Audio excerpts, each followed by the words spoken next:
to share something with you. That might put me in a very negative light, yeah. Relationships are not my forte. See if someone grabbed up my wife or something completely different ballgame. I'll walk away from here, and this has been like a therapy session.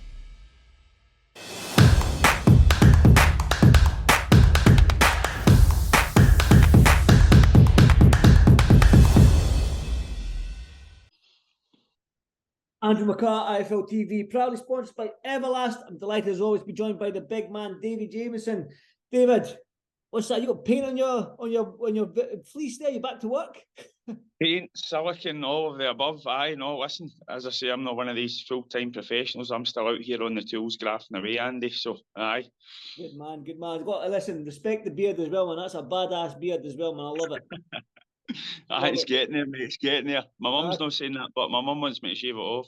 Nah, man. Listen, if mine wasn't as grey as it is, I'd probably grow mine too, but mine's far too grey. Yeah, listen, I saw you ringside at the Liam Smith Eubank fight. And before we talk about anything else, man, wow, did you expect that?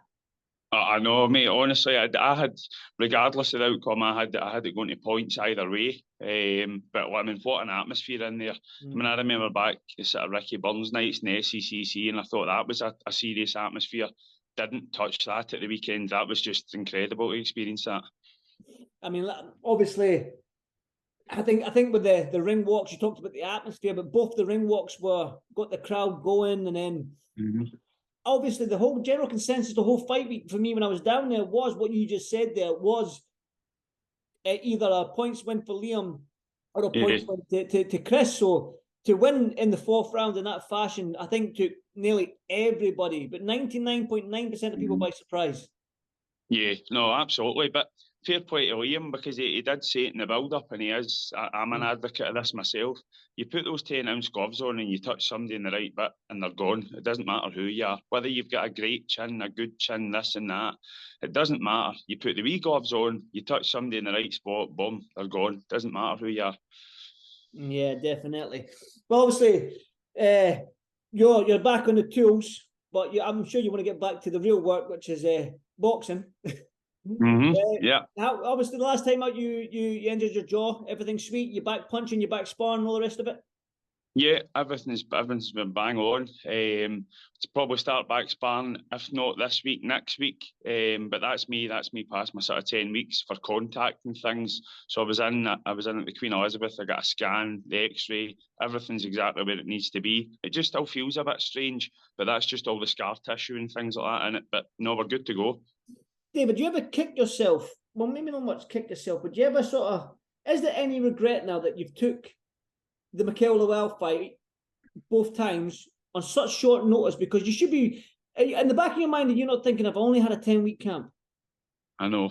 No, listen, and it's a very good point. It's a good question, Andy, because what young fighters coming up and stuff like this, and it's stay in the gym all the time, and I mean, but we're all trying to get better at that, staying in the gym. But you can't peak the same way as you do through a camp. You can stay in the gym, but you can't. Do you know what I'm talking about? It's coming up to that peak, so you're sort of ticking over.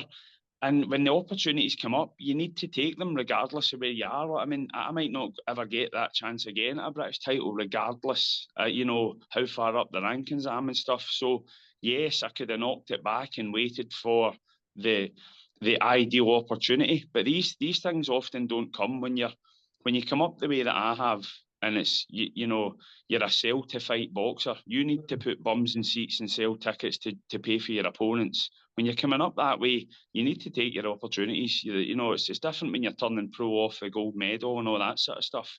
Then you're in the ideal world. But when you live in this world, you need to take your opportunities when you can. Definitely, mate. That's probably well said as well for young fighters going through. Take the opportunities when you can. Now, obviously, you didn't do yourself no harm in that fight because you did take it with short notice. And probably majority of people would argue that you were winning the fight. You were pressuring him.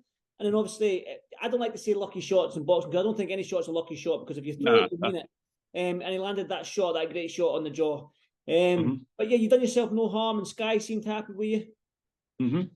So Yep, no, listen, my stocks went through the roof off the back of it. Obviously, I was down there at the weekend with yourself, and it's not what I'm about, Andy, but I was actually getting stopped, for pictures in the crowd off of like just random English guys. Oh, David, how you doing? And this and that, and got a fair bit of recognition off the back of it. So, I mean, it's obviously made a bit of an impression. Everybody's shouting for the rematch. I know I'll probably not get the rematch, but if we can press on in a different direction and get back on Sky in a big fight, let's do it. well, let me chuck something at you. You probably know where I'm going with it. You've probably seen my interview with Big Scott. You've probably seen my interview with Big Scott Forrest. Now, again, being the selfish jock that I am, I love to see two jocks going at it, especially if they're big, if they're your size and Scott's size. Now, imagine that for a vacant title. Do you know what I mean? You're both with Sky. Yeah, Yep. well, you're both sort of with Sky, sort of thing. Yeah. Big Scott Forrest, two cruiserweight, two giant jocks going at it, man. Oh, yes, please. No, listen, I know it's not that it's come up in conversation previously, and obviously myself and Scott have got a bit of history there in the amateurs. And yeah, he's obviously got a couple more to get under his belt and things like that, but it's definitely a fight that we would look at down the line. And as you say, especially if there was a sweetener of a vacant title, things can chop and change very much over the next year or so with the Laval Chamberlain, things like that. So if it was right and it made sense for both parties, yeah, definitely I wouldn't look, let's go for it. You mentioned this history between the two of you. Now, Scott, I said to Scott, well, he said that you had both fought in the amateurs. Now, what my question, who won? And he said that he won. But is that a little taste of revenge for you going into if you ever face each other in the pro ranks? I know, listen, there's that. Scott was very keen to mention, I saw that he ebbed in there, and I won. A very, very close fight. Scott he was a GB podium boxer and things like that, and I was just doing what I was doing, and came very close to stopping Scott. He was blowing a gasket in that last round, and I put it right on him, and it was a total barnstormer. Do you know what I mean? It took the roof off the place at Ravenscraig. But what Scott failed to mention was, he said, I won. But the following year, after he took a bit of a bleaching, and this one was the decider for the Commonwealth Games. Now, Scott being the GB podium squad boxer will have known, I think he boxed in some, like the Tamer tournament and something like that 2 weeks before the Scottish, and the hand wrapping scenario had changed to the professional style of wraps. You had to get your hands wrapped like professionally with the gauze, with the tape. It wasn't just hand wraps. So I had walked to the ring, was in the ring. They then called Scott's name. I was in the ring for about 15, 20 minutes, and there was all this back and forth and folk running and this scandal. And Scott didn't come to the ring because he had hand wraps on, not the gauze and the proper regulatory stuff. And I won via walkover and went to the finals of the Scottish.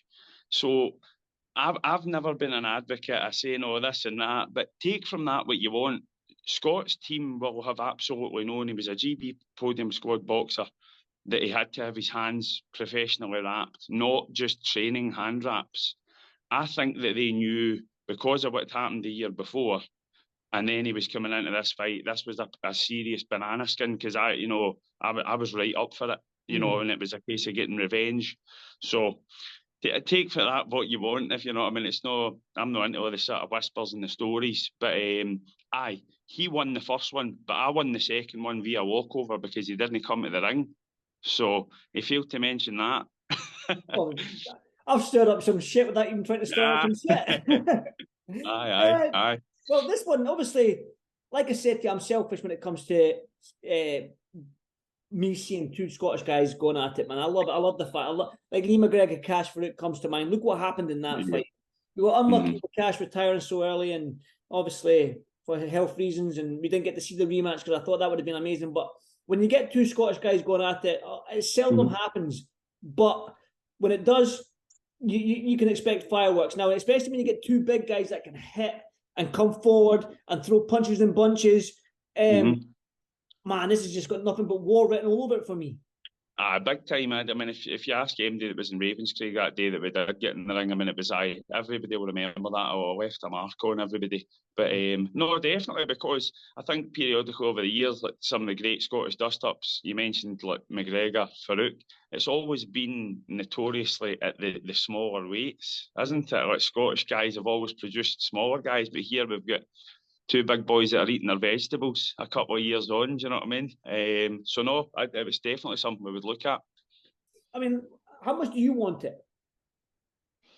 At this point, it's who needs it at this point for me, and I'm not being, you know me, Andy, I mean, I don't shy away from any fights, but it doesn't make any sense for me at the moment.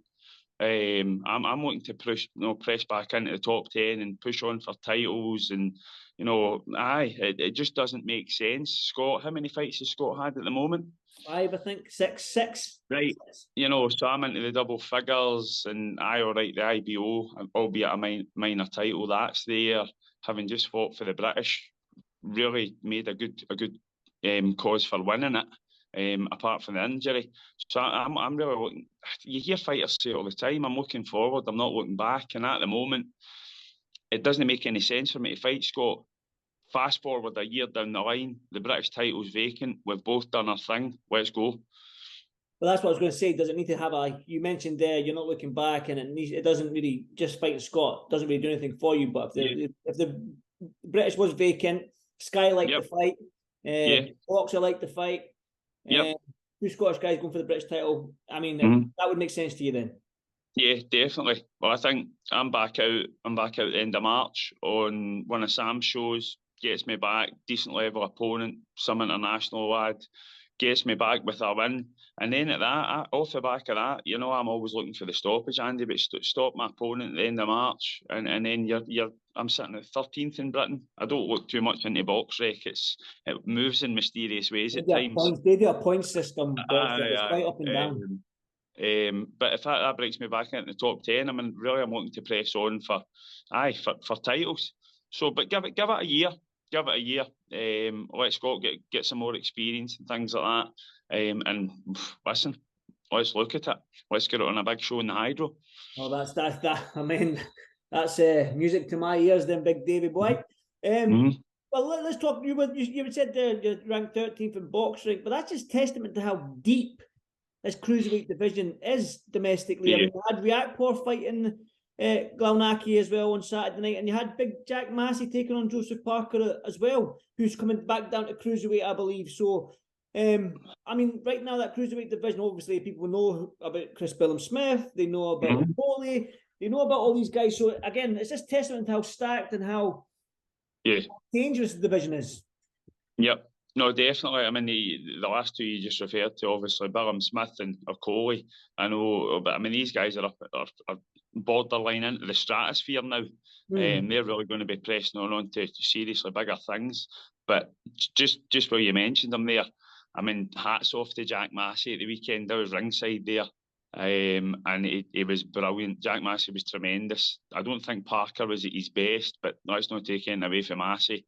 I mean, that was really heavy weather at times for him there, because Parker's a big dude. But he went the distance with an ex-world champion at heavyweight. Serious. Money talks, Davey boy. If somebody offered you a heavyweight clash with one of the top 5 heavyweights in the world, would you take it? Listen, mate, I'd fight my granny for the right money. I thought you were going to say me there. I'll be like, nah, you don't like me. Listen, great to see you again at the weekend, you and your lovely wife, man. It was an absolute, I always enjoy your company, mate. And selfishly, I want to see the Scott Forrest fight, but you're probably right. It needs to be for the vacant British title or something along them lines.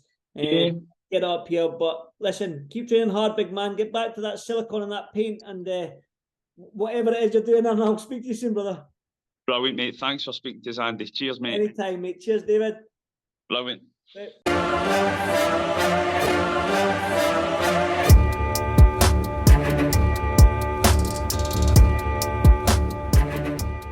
I'm going to share something with you. That might put me in a very negative light, Relationships are not my forte. See if someone grabbed up my wife or something, completely different ballgame. I'll walk away from it, and this has been like a therapy session.